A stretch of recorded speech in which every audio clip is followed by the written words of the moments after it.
Hello everybody, welcome to my channel. I'm gonna to introduce Napoleon movie today. Let's start.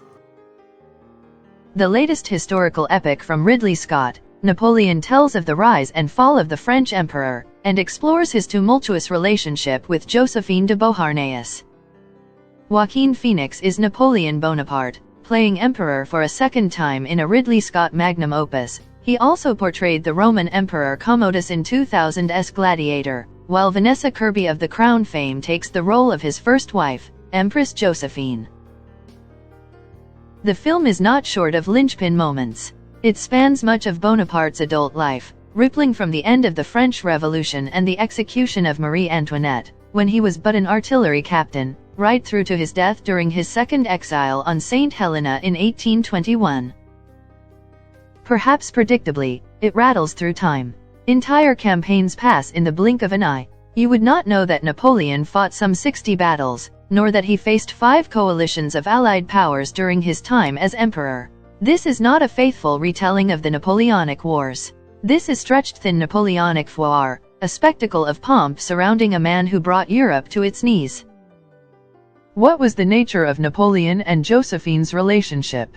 Josephine de Beauharnais cuts a powerful figure throughout the movie, fulfilling a vital role for the tactically brilliant but socially inept Napoleon.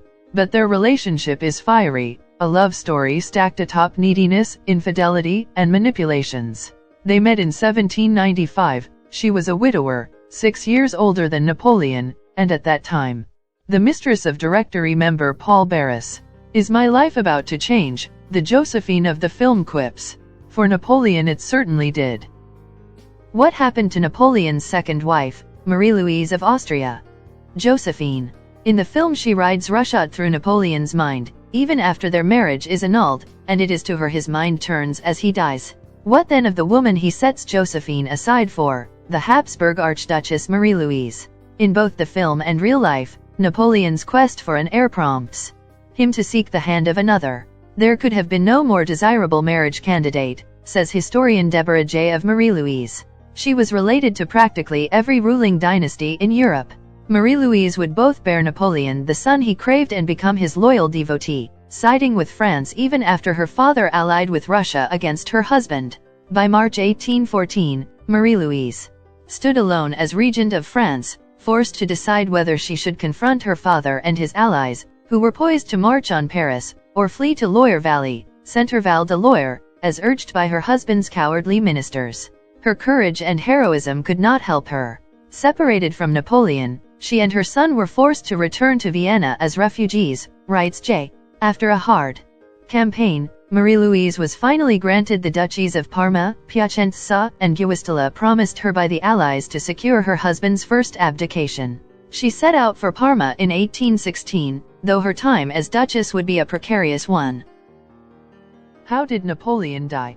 In the film, Napoleon gently keels over in exile on St. Helena, after dispensing a final bit of propaganda about who burned down Moscow in 1812 after the Battle of Borodino. It wasn't Napoleon, the Russians did it themselves, but the fate of the emperor might be murkier. The day after his death in British custody on May 5, 1821, 16 observers attended the autopsy, 7 doctors among them, writes Jean Ries, author of The Many Deaths of Napoleon Bonaparte. They were unanimous in their conclusion: Napoleon had died of stomach cancer. That has not stopped the doubts and theories that the French emperor might have met an early end, either at the behest of the British or his French rivals, or indeed that Napoleon never arrived on St. Helena at all. Thank you everybody for watching my YouTube channel. I will come back as soon as possible. See you again. Bye bye.